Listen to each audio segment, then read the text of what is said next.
Hello guys, welcome to my channel again. So आप सब कैसे हैं?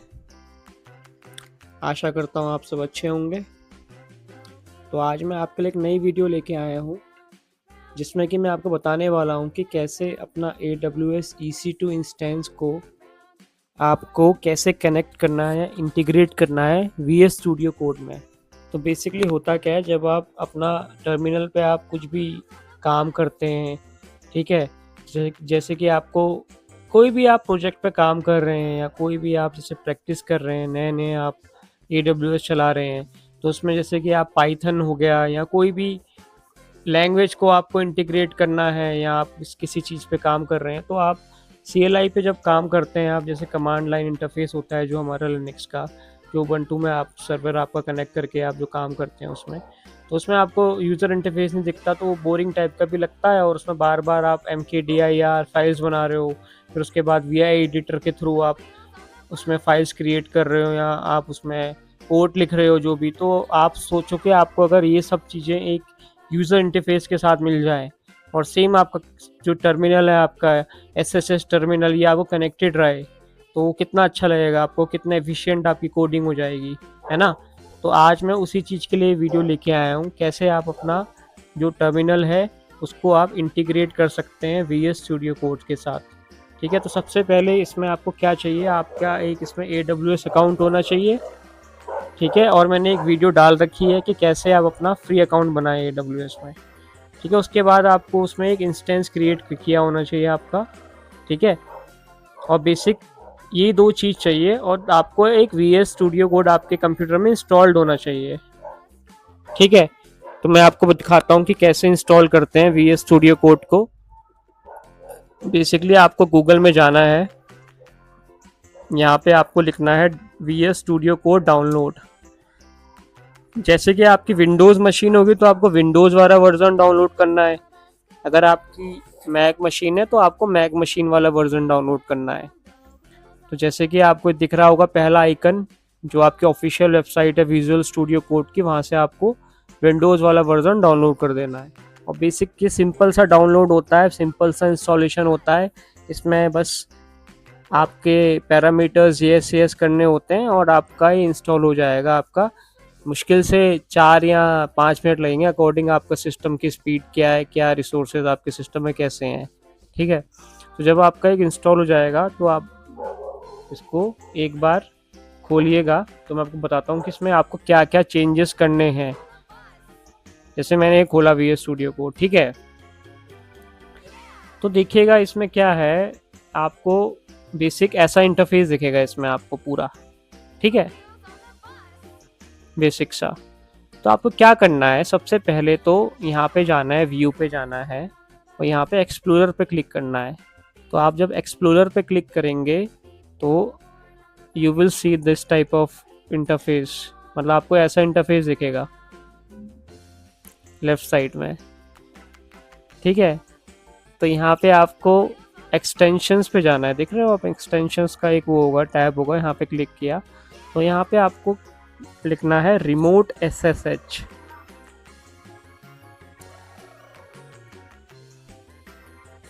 ठीक है, जब भी आप ये लिखेंगे तो आपको पहला दिख जाएगा माइक्रोसॉफ्ट की तरफ से रिमोट SSH। आपको इसको क्लिक करना है और यहाँ पे जैसे मैंने तो इंस्टॉल किया हुआ है पहले से, तो मेरे उसमें तो यहाँ नहीं आएगा इंस्टॉल, आपके उसमें यहाँ पे इंस्टॉल आएगा।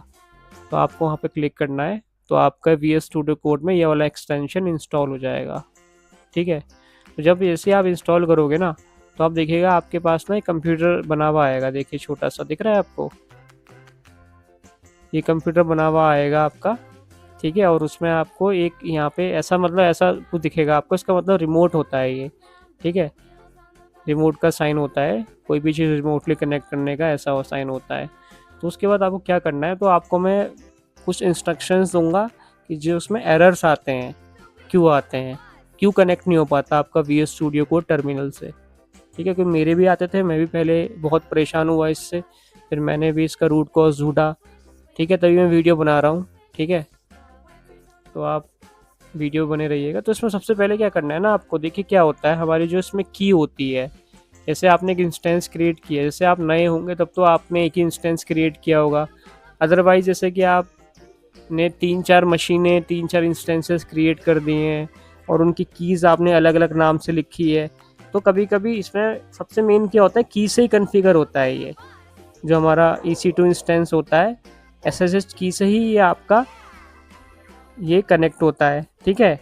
और VS स्टूडियो कोड में भी सिंपल सी बात है, की से ही वेरीफाई करेगा ये। तो अगर आपकी की मैच नहीं करेगी तो आपका वो कनेक्ट नहीं होगा, इंटीग्रेट नहीं होगा। तो आपको ये मेक श्योर करना है कि आप जोन सा इंस्टेंस कनेक्ट कर रहे हैं। जैसे मैंने ये K8s मास्टर किया है, क्यूबरनेट की मेरी एक मशीन चल रही है, ठीक है। तो मेरी जो इसकी की है तो मुझे पता होना चाहिए कि मेरी की जो है ये, जैसे मैंने फॉर एग्जांपल bobby.pem नाम से की बना रखी थी, तो मुझे ये मेक श्योर होना चाहिए कि मैं ये की मेरी वहाँ पे कन्फिग फाइल में हो जब मैं कनेक्ट करूँ। मतलब मैं आपको समझा रहा हूँ, ये की है हमारी। अब आप यहाँ पे गए, डेस्कटॉप पे गए आप, ठीक है, डेस्कटॉप पे गए, सी पे गए, यूज़र पे जाना है उसके बाद, ठीक है। यूज़र के बाद आपका जो एडमिन का आपका नाम होगा, जैसे मेरा वेलकम नाम है, देखिए यहाँ पे वेलकम आ रहा होगा लिखा हुआ, जो मेरा ये है, ठीक है। तो मेरी सारी फाइल्स वेलकम के अंदर आती हैं, जो भी कॉन्फ़िगरेशन, जो भी मेरी ऐप्स होती हैं नॉर्मली। तो आपका भी एक फ़ोल्डर होगा, तो उसके अंदर देखो कोई भी फाइल SSH की .ssh में होती है, हिडन फाइल होती है।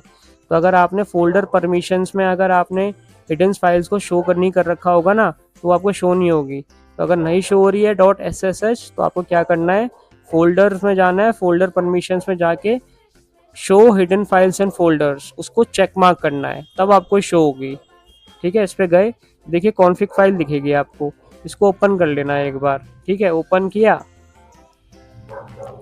तो आपको ये दिखेंगे, ठीक है। देखिए तो मेरी आपको दिख रही है ना कॉन्फ़िगरेशन फाइल की, जो मेरी की कॉन्फ़िगरेशन है, SSH की कॉन्फ़िगरेशन है। ये मेरी होस्ट नेम, मतलब मेरी जो EC2 इंस्टेंस है उसकी IP है। और मैं आपको एक और बात बताना चाहता हूँ, उससे मुझे अभी याद ही आ गई है कि देखिए क्या होता है जब भी आप EC2 इंस्टेंस को आप जैसे चला रहे हैं, जैसे मेरी EC2 इंस्टेंस है ये, ठीक है। मैं आपको ये भी चीज़ बता देता हूँ, तो आपको ये भी बेसिक्स पता होने चाहिए। जैसे मेरी EC2 इंस्टेंस से चल रही है, अभी रनिंग स्टेज में है, ठीक है। अब मैंने मान लो इसे स्टॉप कर दिया, ठीक है, यहाँ से, क्योंकि स्टॉप करोगे ना नहीं तो बिलिंग आ जाती है इसकी। तो जब भी आप यूज़ कर रहे हो तब तक यूज़ करो, जैसे ही आपने यूज़ की इसके स्टॉप कर दो यहाँ से, तो आपकी फिर बिलिंग नहीं आएगी, बिल नहीं बनेगा। मतलब इसका ये मशीन ही तो आएगा आपकी जो AWS क्लाउड में चल रही है, आपने जो क्रिएट की है, ठीक है। तो फ्री है तो ठीक है, अगर आप चला के रखोगे तो फालतू में क्यों अपना क्रेडिट्स अपने वो करने, वेस्ट करने ना, जब आप काम नहीं कर रहे हो। तो उसको मेक श्योर करना, जब आपका काम हो जाता है तो उसको बंद कर दो, ठीक है। तो जैसे चल रही है ना, आपने स्टॉप करी, जब आप फिर से ऑन करोगे ना, तो EC2 क्या बोलता है, AWS में क्या होता है कि जब भी आप मशीन स्टॉप कर देते हो फिर से स्टार्ट करते हो, तो आपकी जो ये वाली IP जो होती है ना, हमारी जो IP इसको अलॉट होती है, वो फिर क्या होती है, ये किसी और को दे देता है ये IP, समझ रहे हो। तो जब फिर आप दोबारा अपनी EC2 इंस्टेंस करोगे, मशीन स्टार्ट करोगे, तो आपकी सेम IP नहीं होगी, ये IP आपकी दूसरी होगी, ठीक है। तो इसी में बहुत एरर आता है इसमें, जब आप कनेक्ट करते हो VS स्टूडियो कोड में। तो ये मेक श्योर करना कि जब आप कनेक्ट कर रहे हो तो आपको जो ये IP है यहाँ पे 43 पॉइंट, जो मेरी अभी करंट IP है EC2 की, यही IP मुझे यहाँ पे इंस्टॉल करनी है, यहाँ पे लिखनी है कॉन्फ़िग फाइल में। तभी तो मेरा ये पब्लिक IP मेरी उससे कनेक्ट करेगी ना, VS स्टूडियो कोड से। ये तो कैसे कनेक्ट करेगी अगर मेरी यहाँ पुरानी IP होगी, आप कुछ सोचो, मिलेगा ही नहीं उसे एड्रेस, कनेक्शन टाइम आउट आएगा, बार बार यहाँ फेल टू कनेक्ट आएगा। तो ये IP आपको चेंज करनी है, जो आपकी करंट IP है मशीन की, ये आपने यहाँ पे चेंज करी, उसके बाद आपने फाइल क्लोज करी, ठीक है, कोई इशू नहीं है अब, ठीक है। आपको क्या करना है, direct VS studio code open करना है। इसमें याद रखिएगा 3 कीज प्रेस करनी है, कंट्रोल शिफ्ट और P एज इन पैरेट की। तो देखिए ऊपर क्या आएगा लिखा हुआ, आपके इसमें कुछ नहीं आएगा क्योंकि आप पहली बार कनेक्ट कर रहे होंगे। तो आपको यहाँ पे लिखना है, मैं सारी कमांड्स वैसे इंस्ट्रक्शंस डिस्क्रिप्शन में डाल दूंगा, अगर आप वीडियो देखते हैं और उसके बाद भूल जाते हो तो आप उस डिस्क्रिप्शन में भी देख सकते हैं। तो यहाँ पे लिखिएगा रिमोट SSH, ठीक है।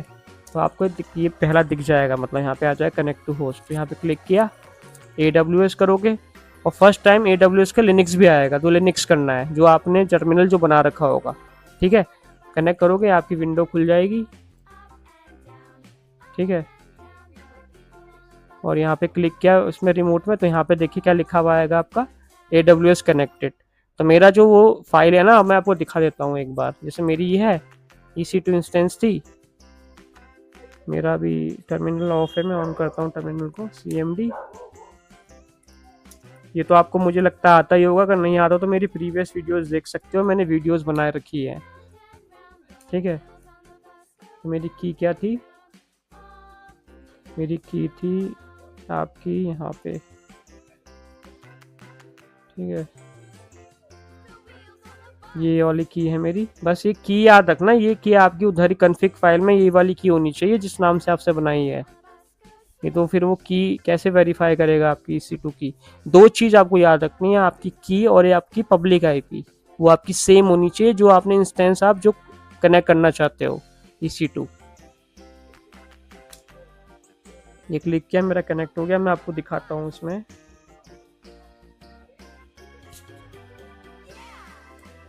देखिए जैसे LS हो गया। ठीक है, ये फाइल्स देखिए आप मेरी याद, मतलब देखिए डिप्लॉयमेंट टू डिप्लॉयमेंट, ये सारी फाइल्स इसमें है। अब मैं VS स्टूडियो कोड में खोलता हूँ। ठीक है, यहाँ पे आपको टर्मिनल में जाना है, न्यू टर्मिनल में क्लिक करना है, तो बेसिक ये वैसे बेसिक वही वाला टर्मिनल आ गया हमारा। ठीक है,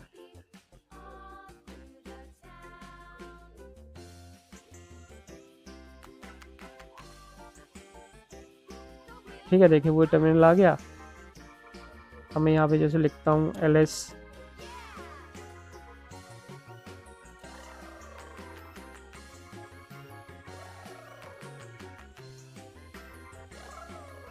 ठीक है,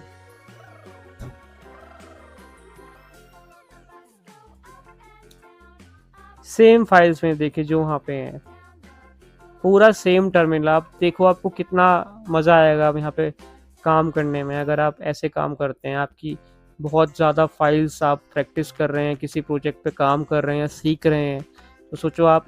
मैं तो वैसे यही सजेस्ट करूँगा कि लिनक्स टर्मिनल पे भी पहले अपना हैंड्स ऑन करिएगा।